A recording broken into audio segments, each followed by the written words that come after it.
A viewer messaged me the other day and said this: "My family has a huge vase of lilies in the middle of the living room. My mother-in-law came over, saw it, frowned, and said it was very unlucky and that I should take it outside. But my husband said the flowers are so beautiful, how could they be unlucky? He said his mother was just superstitious. Now I am stuck in the middle and do not know who to listen to. So please tell me, are lilies really considered taboo, or is it just a rumor?" I answered her like this: "Your mother-in-law is not being superstitious. Older generations usually have their own reasons for saying these things. In Feng Shui, lilies are considered one of the major taboo flowers because they carry very heavy yin energy. Their scent is so strong that it overwhelms the energy in the room, and lilies are also commonly seen at funerals and grave sites. When you bring them into the home, over time, the energy inside the house can lean too heavily toward the yin side. From there, family conflict and problems at work can start to appear. Honestly, this is a situation I run into all the time. And it is not just lilies, there are many other flowers like this as well. So in today's video, I am going to share with you 7 types of flowers that, in Feng Shui, are considered major taboos to display inside the home. Watch until the end, and you will know whether your home currently has any of them. All right, let us get straight to the first flower, which is also the one the viewer earlier was wondering about. That is the lily. Lilies are very beautiful flowers, especially white lilies. They look elegant, pure, and can easily make a room feel more striking. But because that beauty feels so solemn, in Feng Shui, lilies are not always suitable to place inside the home, especially when you display a very large vase in the living room, the bedroom, or on the God of Wealth altar. The first thing to pay attention to is that lilies have a fairly strong scent.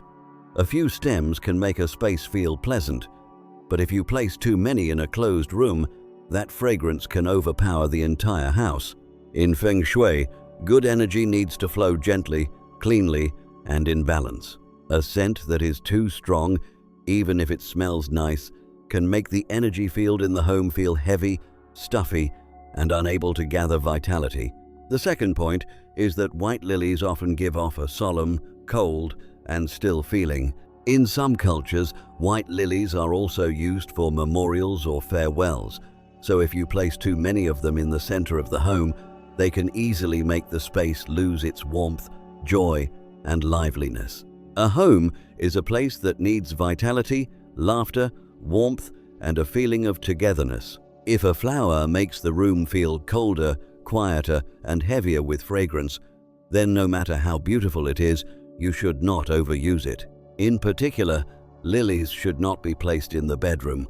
The bedroom is where the body needs to rest, breathe gently, and recover energy after a long day. If you place a large vase of lilies in a closed room, the strong scent may make sensitive people feel uncomfortable, sleep poorly, or wake up feeling tired. When sleep is affected, the next day's spirit can also decline.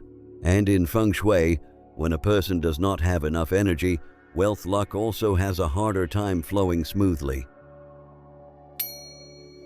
The second flower is the orchid. Many of you may wonder about this, because orchids have always been seen as precious flowers, and almost every family wants a pot to show guests. But this is exactly the subtle point Feng Shui noticed long ago. The beauty of an orchid is a cold kind of beauty, elegant, proud, solitary, and so beautiful that it feels distant.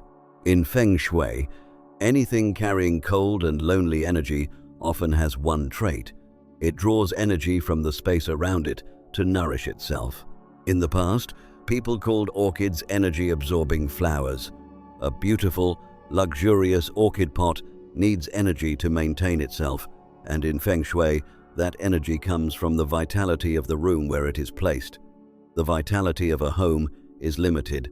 It is meant to support wealth, luck, helpful connections, and good opportunities for the family. When an orchid quietly draws from that energy every day, you may not notice it right away, but after a few months, things may start to feel slower, Opportunities slip away, money comes in and goes right back out, while the home still looks beautiful and elegant. There is another deeper layer to remember. In Eastern Feng Shui, orchids are linked to the image of a noble person living in seclusion, someone talented who chooses to withdraw from worldly life and does not care about money or fame. That is the energy of the orchid: retreat, distance, and cold refinement. This energy fits meditation rooms, creative spaces, or places for spiritual practice. But for a normal family doing business, hoping for prosperity, wanting children to move forward, and wishing for wealth, orchid energy goes against those goals. Placing an orchid in the home may unintentionally invite the energy of retreat into your living space while you think you are displaying elegance. The third flower is jasmine. Jasmine has a pure white color and a gentle fragrance. So many people see it as clean and refined. But since ancient times, our elders did not place jasmine among the flowers meant for the main spaces of the home. In the old mindset, jasmine was beautiful, but it carried the mark of misfortune, of something beautiful in the wrong place, refined but lacking weight. Feng Shui is not based only on folk belief. It also comes from the real traits of the flower itself. Jasmine has one unusual feature: its scent is strongest at night. In Feng Shui, nighttime is when yin energy rises, and everything in the home should settle down and become still. But jasmine does the opposite. The later it gets, the more fragrance it releases. If you place a pot of jasmine in a closed room overnight, sensitive people may sneeze, get a runny nose, have trouble breathing, or even develop itchy skin. The scent is too strong at the exact time the body needs rest. When the body cannot truly recover, your energy weakens, and the next day's luck can weaken too. There is also a practical point many people miss. Jasmine plants, especially large potted ones, absorb oxygen and release carbon dioxide at night. In a closed room, sleeping next to a large jasmine plant can slowly change the air around you. You may wake up with a heavy head, a tired body, and an unclear mind. Then you go to work tired, make weaker decisions, and have a harder time protecting your wealth luck. Many people blame work pressure, but sometimes the problem starts with the flower pot beside the bed. In terms of the 5 elements, jasmine belongs to the metal element: white color, cold energy, and sharp nature. For people with earth or wood as their element, jasmine can create clear conflict. Earth needs warmth, fullness, and accumulation, while the metal energy of jasmine is sharp and cold, wearing down earth's stability. For wood, it is even stronger, because metal controls wood. Placing jasmine in the home can be like placing a knife beside a young tree. Over time, the homeowner's energy may be worn down, causing stress, constant tiredness, and a feeling that nothing goes smoothly. The fourth flower is the hibiscus. Hibiscus is a very familiar flower, especially for those who grew up in the countryside. You often see it growing as a fence in front yards, along pathways, or beside old walls with bright red, pink, or orange flowers. Just seeing a hibiscus bloom in the sunlight can bring back a peaceful feeling of childhood. But that is also why hibiscus belongs outside more than inside the home. Its beauty is open, rustic, and full of life under natural sunlight. Outside the fence, in the yard, or along a walkway, it makes a house feel more lively. But when you cut it and place a large vase in the middle of the living room, its strong color and short life cycle can create an unstable feeling in the living space. The most noticeable thing about hibiscus is that it blooms quickly and fades quickly. Some flowers look full and bright in the morning, but by the afternoon, they already begin to droop. In symbolic feng shui, anything placed at the center of the home should suggest stability, strength, and longevity. So a flower that fades too fast is not a good choice for the living room, the work desk, the cashier counter, or any place connected to wealth and long-term growth. This does not mean hibiscus is bad. It is simply not suitable as the main flower inside the home. If the homeowner wants stable work, better money retention, and stronger relationships, they should avoid flowers with the quality of bright in the morning, wilted by the afternoon. That image easily suggests something short-lived, rising fast and fading just as fast. Also, hibiscus colors are quite strong. Bright red, sharp pink, and vivid orange look great in a garden with open light and fresh air. But in a small living room, bedroom, or enclosed space, colors that are too intense can make the room feel hot, harsh, and less relaxing. In home Feng Shui, indoor spaces need harmony. A little color is good, but it should not make the eyes and mind feel tense. The fifth flower is the marigold. Think about it for a moment. Where are marigolds used the most? At funerals, in cemeteries, and in places where people honor the dead. Since ancient times, people have planted marigolds around graves, made them into funeral wreaths, and placed them on altars for those who have recently passed away. That is not random. The energy this flower carries is the energy of farewell, of the unseen world, of places connected to the dead. When you bring it into your home, a place that should be full of life and yang energy, those energies clash. In Feng Shui, wealth only comes to places with strong yang energy and fresh vitality. If heavy yin energy takes over, even from one vase of flowers, prosperity will move away. There is also a very practical point. Marigolds have a strong, sharp, and harsh smell that many people find unpleasant right away. In Feng Shui, scent is also a form of energy. A pleasant fragrance is good energy, while an unpleasant smell is impure energy. A vase of marigolds in the living room or on the dining table can release that smell all day, leaving the space with a hidden layer of impure energy. And impure energy is something wealth luck avoids. The god of wealth and the earth god do not favor it, and even honored guests may not want to stay long. When guests do not stay long, opportunities do not come, relationships do not last, and wealth slowly slips away. The sixth flower is the frangipani. According to folk belief, the frangipani tree is considered a place where spirits may dwell, especially spirits that have not yet moved on and are connected to temples or shrines. That is why when you visit many temples, you often see large frangipani trees with white flowers scattered across the courtyard. The energy of this flower belongs to spiritual spaces where there are monks, incense, and spiritual balance. But an ordinary family home does not have those conditions. When you bring frangipani flowers home or plant the tree right next to the door, you may unintentionally invite energies that do not belong in your home. Feng Shui has an important principle. Every space has the kind of energy that fits its purpose. The energy of a temple is different from the energy of a home. The energy of a shrine is different from the energy of a living room. When you mix these energies, the family's energy field becomes disturbed. Wealth gathers only in stable spaces with energy that belongs to everyday life and the living world. If a home is affected by spiritual energy from a flower like frangipani, prosperity becomes harder to enter and harder to stay. There is one more practical point. Frangipani has a milky white sap that flows out when a branch is broken. That sap can irritate the skin, cause rashes or allergies, and if children or pets accidentally swallow it, it can be poisonous.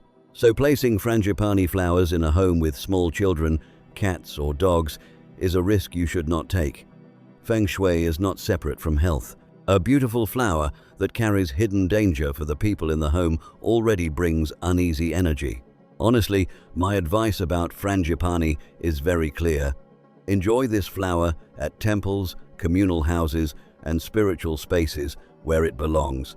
At home, do not plant it too close to the house. Do not cut the flowers and place them in the living room. And never place frangipani flowers on the ancestral altar or the god of wealth altar. If you have a frangipani tree too close to the main door or the bedroom window, consider moving it farther away to a garden corner or behind the house.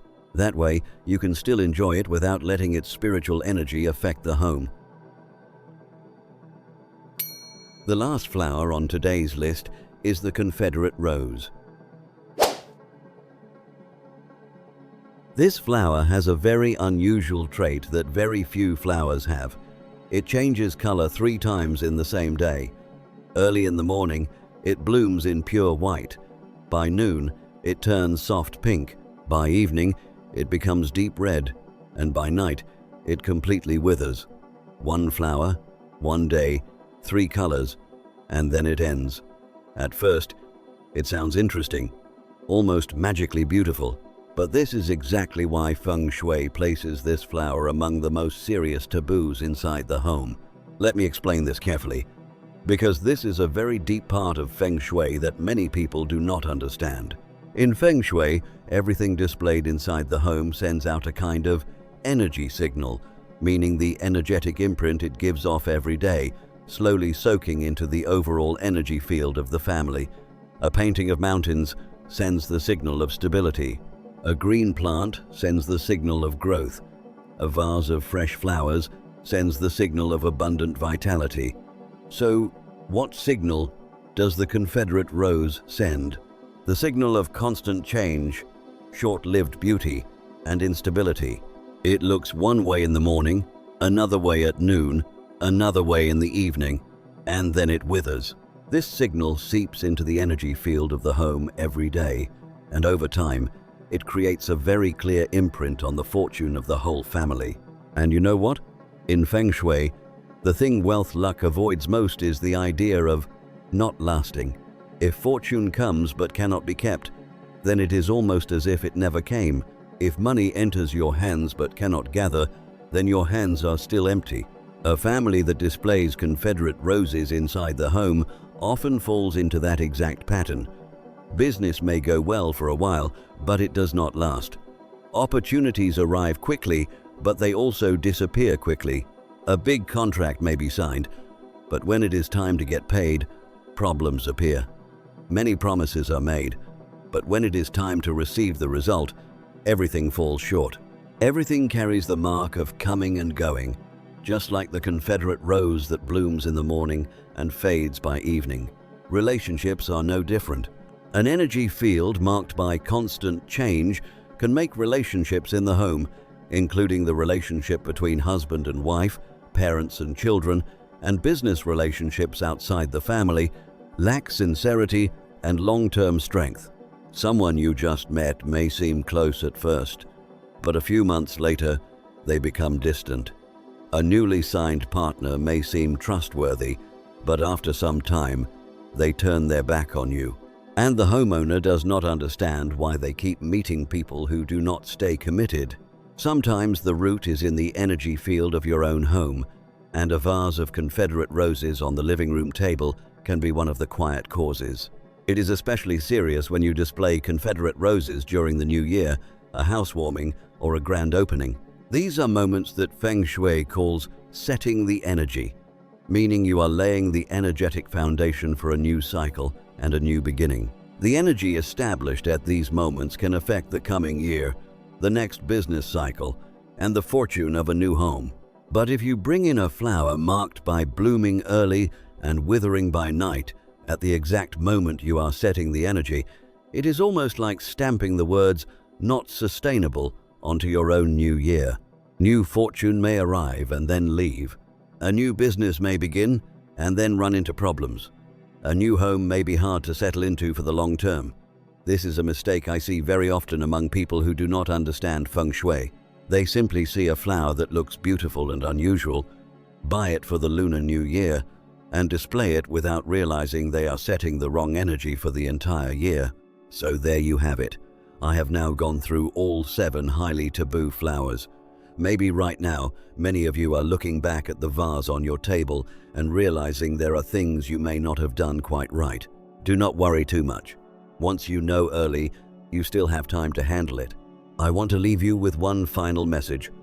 Feng Shui is not superstition, and it is not meant to make you afraid. Feng Shui is the way our ancestors observed nature, homes, and life over thousands of years, then summed those observations up into principles that help later generations avoid trouble. A vase of flowers in the home may sound like a small thing, but it is part of the energy field that you and your family live with every single day. Place it correctly, and the energy flows smoothly, bringing prosperity in. Place it wrongly, and the energy becomes unbalanced, making everything you do feel blocked. After today's video, I hope you take just 10 minutes to walk around your home, look again at each vase of flowers and each potted plant, and ask yourself, does this belong to one of those 7 types? And is it being placed in the right spot? Just by doing that small thing, you can already change your home a great deal. Thank you for listening all the way to the end, and I will see you again in the next videos.